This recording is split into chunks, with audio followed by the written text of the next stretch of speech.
அன்பான மக்களே, நம்மளோட நீ நான் காதலில் நல்லா செம்மையாக போயிட்டுருக்கு அப்படின்னு தான் சொல்லணும். நம்ம அபிநயா லாவண்யாவோட முகத்திரையை கிழிச்சு எரிஞ்சு தொங்க விட்டாங்க அப்படிங்கிறது தான் இன்றைக்கான எபிசோடில். அவங்க முகத்தை மூடிக்கிட்டு உட்காந்துருந்தாங்க இல்லையா கல்யாணத்துக்கு.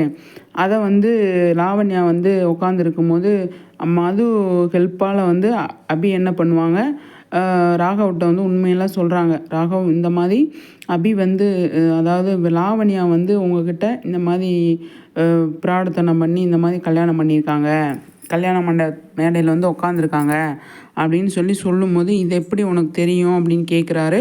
கேட்கும்போது இந்த மாதிரி மதுவும் முரளி அதாவது விமலும் ஒரு ரூமில் அடைச்சிருந்தாங்க. நான் என்னடான்னு சொல்லிட்டு என்னை கூப்பிட்டாங்க அபின்னு என்னான்னு போய் பார்க்கும்போது அவங்க எல்லா உண்மையும் சொன்னாங்க அப்படின்னு சொல்லும்போது, என்ன உண்மை சொன்னா அப்படின்னு சொல்லும்போது, மது கன்சீவாகவே இல்லை, இந்த ரிப்போர்ட் மாற்றி வச்சுருக்காங்க லாவண்யா அப்படின்னு சொல்லி ராகவ்கிட்ட அபி சொல்கிறாங்க. என்ன அபி சொல்கிற அப்படின்னு சொல்லி ராகவ் கேட்பாரு. ஆமாங்க, நான் கூட நம்பிட்டேன். அதாவது நீங்களும் மதுவும் லவ் பண்ணியிருக்கீங்க, நிஜமாகவே அவங்க ஏதோ தெரியாமல் நீங்கள் குடிச்சிட்டு ரூமில் ஏதாவது பண்ணியிருக்கிறதுக்கு சான்ஸ் நிறைய இருக்குது அப்படின்னு சொல்லி தான் நான் யோசித்தேன். ஆனால் இந்த லாவண்யா நர்ஸுக்கிட்ட போலியாக ரிப்போர்ட்டு ரெடி பண்ணி அவங்க கொடுத்துருக்காங்க, இப்போ தாங்க எனக்கு தெரிய வருது அப்படின்னு சொல்லி ராகவ்கிட்ட அபி சொல்லுவாங்க. என்ன அபி சொல்கிற அப்படின்னு சொல்லும்போது, ஆமாங்க அப்படின்னு சொல்லுமே. அப்போ மது சொல்லுவாங்க, ராகவ் நான் சொல்கிறேன் அப்படின்னு சொல்லிட்டு வராங்க. நான் அன்றைக்கி நைட்டு என்ன நடந்தது அப்படின்னு நான் சொல்கிறேன். நீ போதையில் தான் இருந்த, ஆனால் நான் நல்லா தான் இருந்தேன். வெளியில் போயிட்டு உள்ளே வந்தோடனே கதவு லாக் ஆயிடுச்சு, அதுக்கு ஓப்பன் பண்ண முடியல, சாவி வெளியில் மாட்டிக்கிச்சு. அதனால் நான் வெளியில் போக முடியல. நைட்டு ஒரு மணி நேரம் நான் உன்னோட தான் ஸ்டே பண்ணியிருந்தேன். ஆனால் நமக்குள்ளே எதுவுமே நடக்கலை. கதவை ஓப்பன் பண்ணுறப்ப எல்லாருமே அதை பார்த்துட்டாங்க, நம்ம 2 பேர் மட்டும் உள்ளே இருந்ததை பார்த்துட்டாங்க.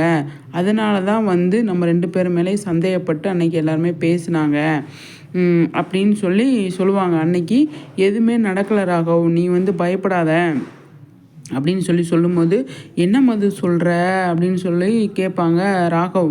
ஆமாம் ராகவ், அபி ரிப்போர்ட்டை வச்சு, அதாவது மெடிக்கல் ரிப்போர்ட்டை வச்சு நீங்கள் 2 பேரும் சேர்ந்து தான் வாழணும் நம்ம 2 பேரே சொல்லும்போது, நான் நர்ஸுக்கிட்ட போய் கேட்டேன், எல்லாமே டீட்டெயிலில் நான் கேட்டேன். அவங்க இந்த மாதிரி லாவண்யா இந்த கல்யாணத்தை மது கூட நடத்தி வைக்கணும், ராகவையும் அபி பிரிக்கணும் அப்படின்னு நான் முடிவு பண்ணி இந்த வேலையை பண்ணியிருக்காங்க அப்படிங்கிறது எனக்கு தெரிய வந்தது. அதனால தான் நான் அவங்க சொல்கிறது எல்லாத்துக்குமே சரின்னு சொல்லிகிட்டு இருந்தேன். இதுக்கான ஒரு நாள் வரும் அப்படின்னு சொல்லிட்டு தான் நான் வெயிட் பண்ணிகிட்டு இருந்தேன். இப்போ நர்ஸு நான் வர சொல்லியிருந்தேன், அவங்க வர லேட் பண்ணிட்டாங்க, இல்லாட்டினா அப்பாதே நான் வந்திருப்பேன். விமலும் நானும் பேசிகிட்டு இருக்கும்போது யாருன்னே தெரியல, நான் எங்களை கடத்திட்டு போய் ஒரு ரூமுக்குள்ளே போட்டு மயக்க மருந்தை கொடுத்தோன்னே நாங்கள் மயங்கிட்டோம், நாங்கள் 2 பேருமே.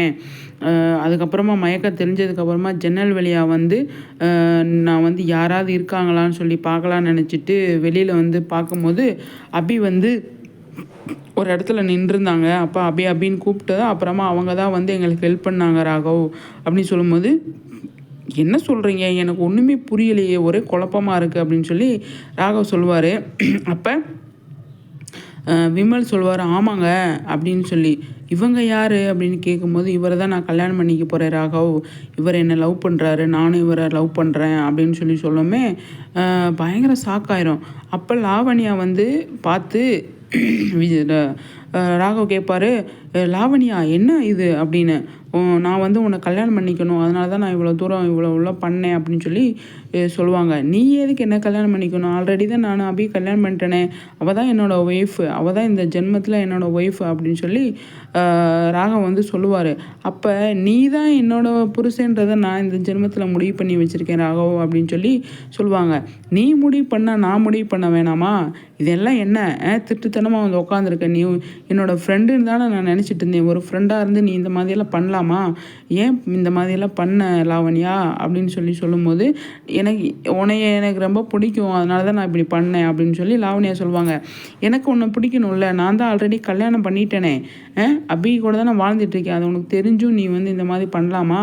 அது எவ்வளோ பெரிய தப்பு அப்படின்னு சொல்லி ராகு வந்து பயங்கரமாக லாவண்யாவை திட்டுவார். அப்போ பாட்டி அப்புறம் எல்லாருமே வந்து, என்னம்மா லாவண்யா, உன்னை வந்து நாங்கள் எப்படி நினச்சிட்டு இருந்தோம், நீ என்ன இப்படி பண்ணி வச்சுருக்க, ராகவும் அபியும் புருஷன் பொண்டாட்டின்றது தெரியாமல் நீ வந்து மறந்துட்டு இந்த மாதிரி பண்ணியிருக்கியா அப்படின்னு சொல்லும்போது, அப்போ லாவண்யா சொல்லுவாங்க, அதெல்லாம் எனக்கு தெரியாது, நான் எவ்வளோ நாளாக வந்து ராகவை லவ் பண்ணுறேன் தெரியுமா அப்படின்னு சொல்லாமே, அடைச்சி வாயை மூடு, என்ன பேச்சு பேசுகிற அப்படின்னு சொல்லி எல்லாமே திட்டுவாங்க.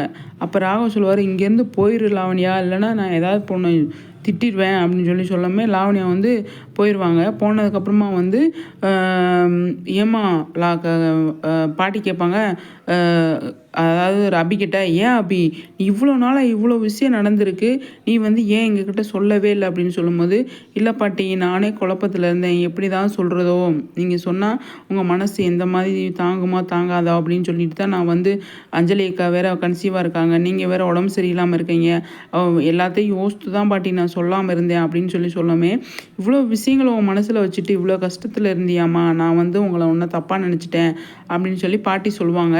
பரவாயில்ல பாட்டி, இப்போ புரிஞ்சுக்கிட்டீங்களா, அதுவே போதும், நானே குழப்பத்தில் தானே இருந்தேன் அப்படின்னு சொல்லுவாங்க. அப்போ வந்து மது சொல்லுவாங்க, அபி பக்கம் எந்த தப்புமே இல்லை, அபி வந்து ஒரு பயத்தில் இருந்தாங்க, அபி மாதிரி ஒரு நல்ல பொண்ணு ராகவ் கிடைக்கவே மாட்டாங்க, ராகவ் நீ கொடுத்து வச்சவன் ராகவ், அபிநயா ஒரு சூப்பர் பொண்ணு தெரியுமா, அவ்வளோ குணமான பொண்ணு, தன்னோட தன்னோட ஹஸ்பண்டுக்காக வந்து அவங்க இவ்வளோ தூரம் இறங்கி வந்து பண்ணியிருக்காங்க அப்படின்னா எவ்வளோ பெரிய விஷயம் அப்படின்னு சொல்லாமே. அப்போ வந்து விமலும் சொல்லுவார், விமலும் சொல்லி பேசும்போது, இவங்க யார் அப்படின்னு கேட்கும்போது, இவர் நான் கல்யாணம் பண்ணிக்க போகிறேன் அப்படின்னு சொல்லி ஆல்ரெடி சொல்லியிருப்பாங்க. சரி அப்படின்னு சொல்லிட்டு நல்ல குணமாக, நீ இவரை லவ் பண்ணுறியா, சரி ரொம்ப சந்தோஷமாக இருக்குது, நாங்கள் எல்லாருமே முடிவு பண்ணி உனக்கும் விமலுக்கும் ஒரு நாள் கல்யாணம் பண்ணி வைக்கிறோம் அப்படின்னு சொல்லுவாங்க.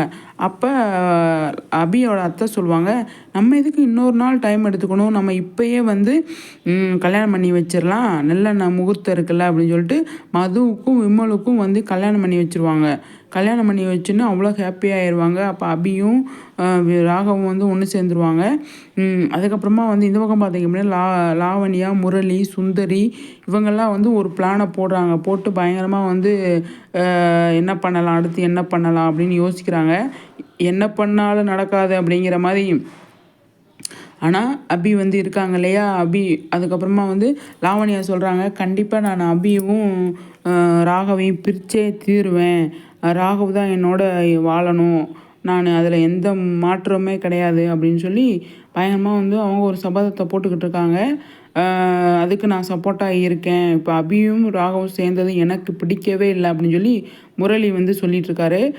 அந்த இடத்துல வந்து சுந்தரியும் லாவண்யாவுக்கு சொல்கிறாங்க, நீ என்ன ஹெல்ப் என்னால் எங்ககிட்ட கேளு, நான் எங்களுக்குமே வந்து ராகவும் அபியும் பிரியணும், அது மட்டும்தான் எங்களோட நோக்கம், வேறு எதுவுமே கிடையாது அப்படின்னு சொல்லாமே, கவலையப்படாதீங்க, நான் இருக்கும்போது அபியும் ராகவும் ஒன்று சேர மாட்டாங்க அப்படின்னு அவங்க ஒரு பிளானை போட்டுக்கிட்டு இருக்காங்க.